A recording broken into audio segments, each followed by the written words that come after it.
Okay, thank you very much, everybody. All these people have been working very, very hard today. I'll tell you, for a long time they've been working. But before I begin, I want to express our nation's well wishes to Prime Minister Boris Johnson as he wages his own personal fight with the virus. All Americans are praying for him. He's a friend of mine. He's a great gentleman and a great leader. And he's, as you know, he was brought to the hospital today. But I'm hopeful and sure that he's going to be fine. He's a strong man, strong person.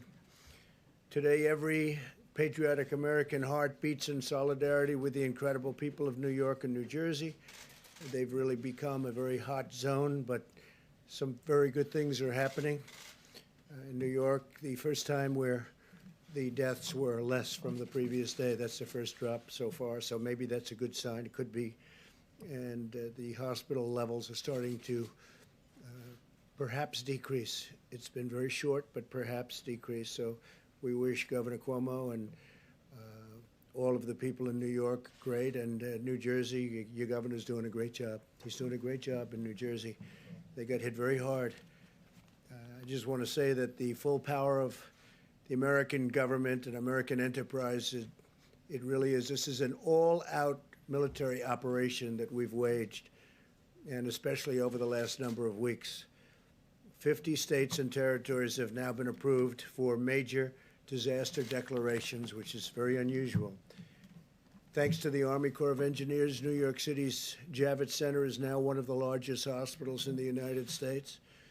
It's designated for treatment of the virus, patients, and staffed by hundreds of federal medical personnel deployed from 2 Army hospital units, and they're doing a great job. This was something that we didn't expect to do, but they needed help in New York, and we sent federal troops. Not only troops, we also sent a lot of very talented doctors, nurses, first responders. People are now running Javits.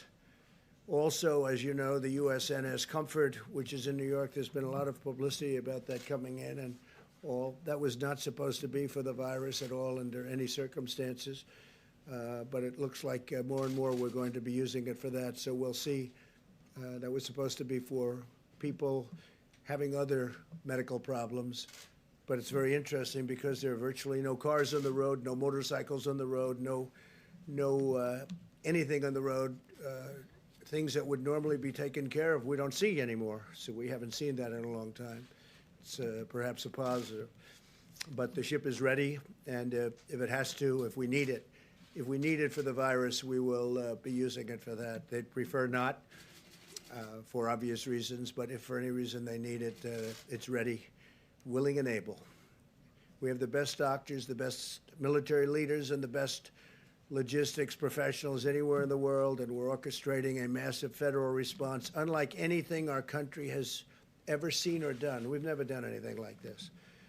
And more we're using our medical people because of the fact that jurisdictions, states, in particular, New York, New Jersey, the Connecticut area, Long Island now has become a hot spot, part of New York. We're sending a lot of things, a lot of supplies, and now we're sending personnel where it's needed, military personnel.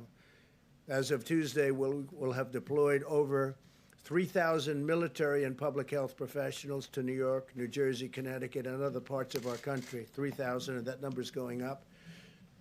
And we hope we're seeing a leveling off in the hottest spots of them all. So we'll see. You'll be seeing that over the next few days. Let's see what happens. But we're prepared. In the last 7 days, FEMA has airlifted critical supplies and protective equipment from every corner of Earth. They're coming from all over the planet, including from within the United States, where the equipment isn't as necessary. Since last Sunday, cargo planes have delivered almost, listen to this, 300 million gloves, almost 8 million masks, and 3 million gowns, and many more fully loaded cargo planes are right now on the way. 3 big ones landed today. And these supplies are being distributed directly to the hospitals and healthcare providers all across the nation, so that massive amount of material that we're getting in is being delivered all over the country. Tomorrow, we'll deliver an additional 600,000 N95 masks to New York City to take care of the needs of the public hospital system. It was a request of Mayor de Blasio. We've been working great with Mayor de Blasio, getting him a lot of stuff. He's working very hard, I can tell you that. And we're working really very hard with New York City and with New York State.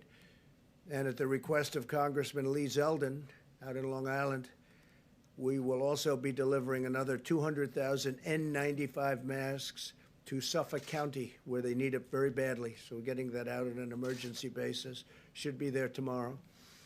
We'll also be deploying millions of N95 masks to other locations that Admiral Polovchak will detail shortly. The Admiral will be up in just a couple of minutes. Over the last 24 hours, FEMA has delivered an additional 500 ventilators to New Jersey, 500. And again, the governor has been very thankful. We're working very hard with New Jersey, including building hospitals.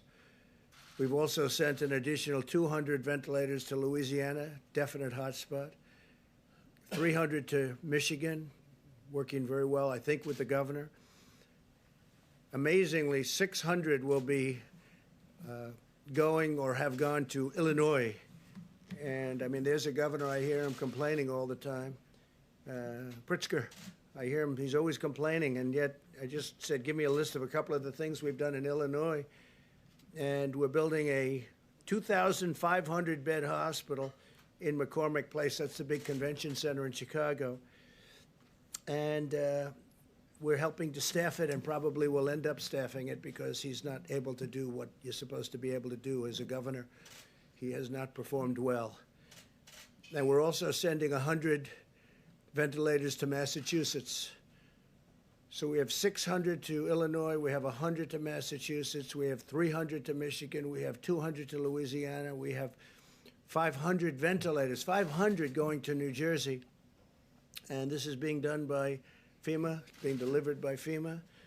And it's some job. Just think of that when you think about 500 ventilators. A ventilator is a big deal.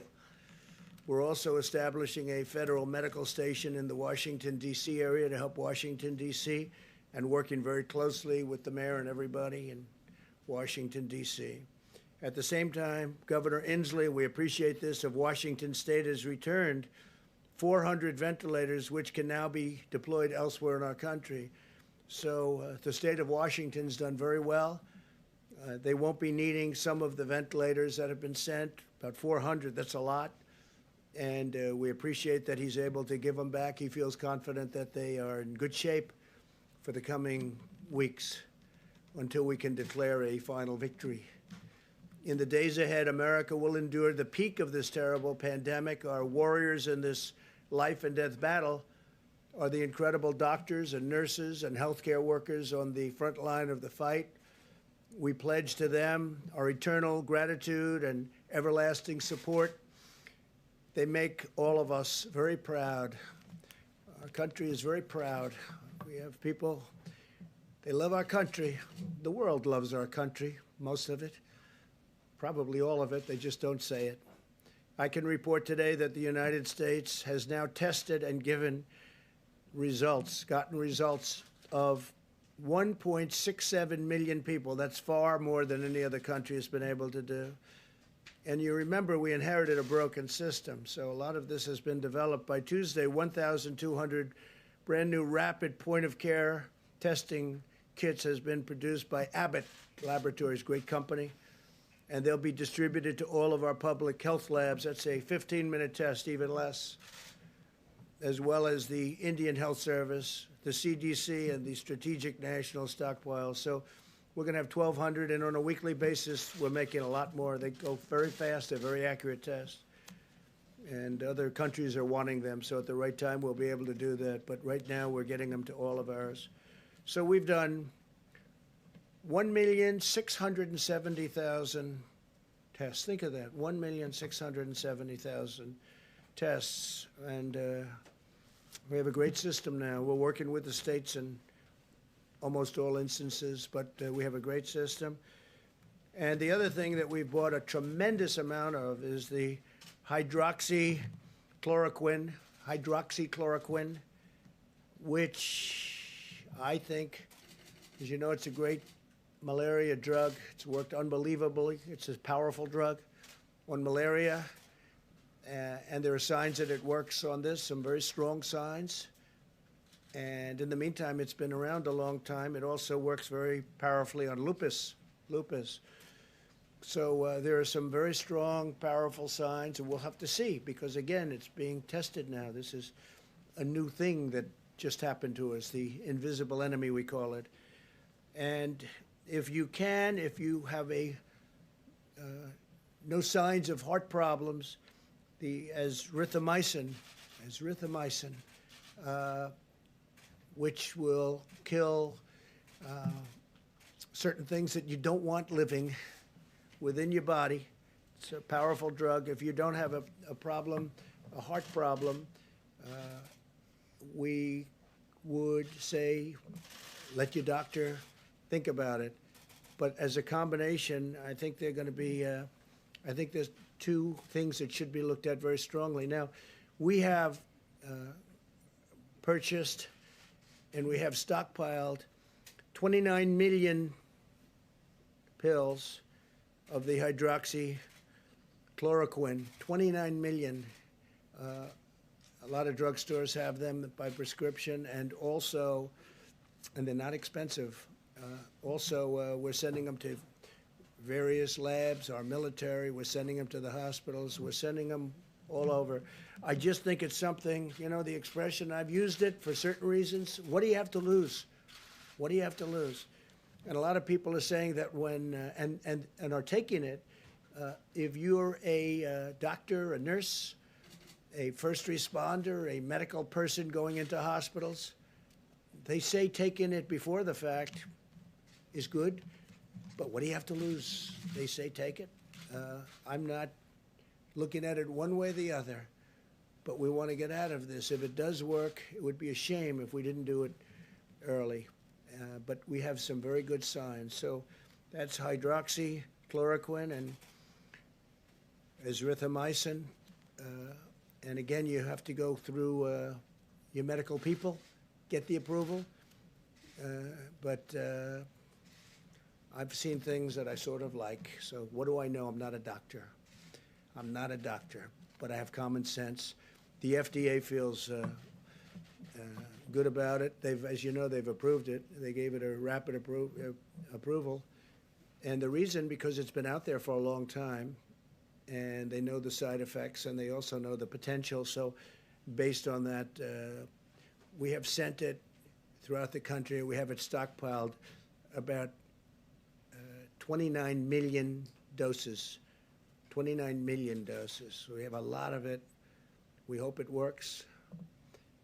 Driven by the goal of the brightest minds in science. We have the brightest minds in science, but we're driven by the goal of getting rid of this plague, getting rid of this scourge, getting rid of this virus.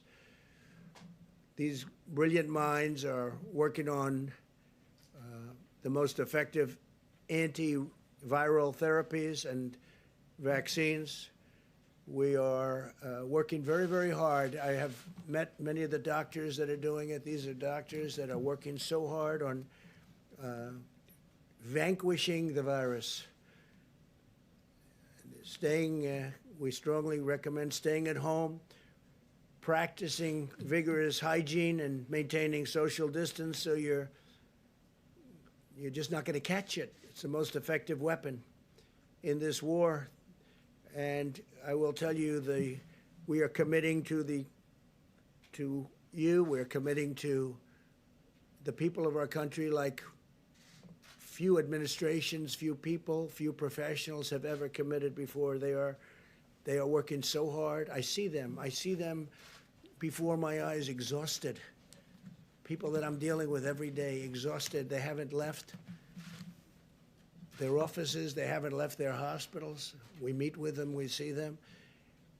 And tremendous strides have been made. I think the vaccines, we'll have a report on that, but the vaccines, working together with other countries. We're also working with other countries, many other countries. And we all want everyone else to be first. We're very happy, but we are very far down the line on vaccines. We'll see how that all works. Johnson & Johnson's doing a great job, working very hard. A vaccine would be great. Therapy and therapeutics would be great. We'll see what happens. In the meantime, you may listen to what I said about the two drugs mentioned. My administration is rapidly implementing the largest emergency economic relief package in American history. You've seen what's been happening. Billions of dollars in small business loans have already been processed through Paycheck Protection Program. So we went out on Friday, and literally it's become so popular. It's been worked with the banks. They get it to the small business. And it's all about employment. It's all about jobs. We want you to keep your jobs. Give small business funding to keep the workers on the payroll. And we're sending direct cash payments to millions of Americans and rushing aid to the hardest hit industries. We're saving industries. We will be, you'll be seeing it. And if we do more, we're going to do more, and we're going to try and get directly to people that are hit so hard. But we're going to take care of our workers. We're going to take care of our citizens. We're going to take care of our small businesses. We're going to take care of our large businesses, the airplane industry, the airline industry, a lot of great industries that we have that are in trouble because of what took place over the last short period of time. These are industries that were doing better, for the most part, doing better than ever. The airlines were doing great. Oil was doing great, oil and gas, and the energy industry was doing phenomenally well and got hit like nobody's ever been hit before. Just about like no industry's ever been hit before. There's never been anything like this. But we see light at the end of the tunnel. Things are happening. Things are happening. We're starting to see light at the end of the tunnel. And hopefully in the not too distant future, we'll be very proud of the job we all did. Can never be happy when so many people are dying, but we're going to be very proud of the job we did to keep the death down to an absolute minimum, the least it could have happened with this terrible, terrible virus. In closing, I also want to note today is Palm Sunday and the beginning of Holy Week for Christians in America and all around the world. While we may be apart from one another, as you can see from our great churches, our great pastors and ministers are out there working very hard, but we may be apart. We can use this time to turn to reflection and prayer and our own personal relationship with God. I would ask that all Americans pray for the heroic doctors and nurses, for the truck drivers and grocery store workers, and for everyone fighting this battle. I had mentioned yesterday where I see the nurses rushing into hospitals, and they're putting on their outfits and they're putting on their masks and goggles in some cases. They're rushing into war. They're rushing into war. And I see people from apartment houses screaming and shouting and singing their praises. It's an incredible thing. They're warriors. These doctors and nurses, they're running into buildings and they're literally putting it on as the doors are opening. They're putting all their stuff in, running inside. And they're running inside to tremendous danger. Tremendous danger. But most of all, I'd like to ask for your prayers for the families who have lost loved ones. Ask God to comfort them in their hour of grief. It's a great hour of grief for our nation, for the world. This morning, I was talking 151. For 4 days, I said 151. 151 countries this morning. It's 182 countries. It jumped up a lot. So as of this morning, it's 182 countries are under attack from this monster. With the faith of our families and the spirit of our people and the grace of our God, we will endure, we will overcome, we will prevail. We have learned so much. We will be stronger than ever. And I just want to thank everybody. I want to thank the incredible professionals on the task force also. We had a big meeting today. We were calls all day long to so many different people. And I think our package to get everyone working when we're ready is really turning out to be successful. We may have to make it larger because it's been really successful. But all of that comes back to this country. We want to get them back. We want to get our people back to work. Everybody wants to be back. We want to open up our country as soon as possible. So with that, I'm going to ask Dr. Birx to say a few words, and she's got some charts to show you. And thank you very much. Thank you. Thank you, Mr. President. As you can see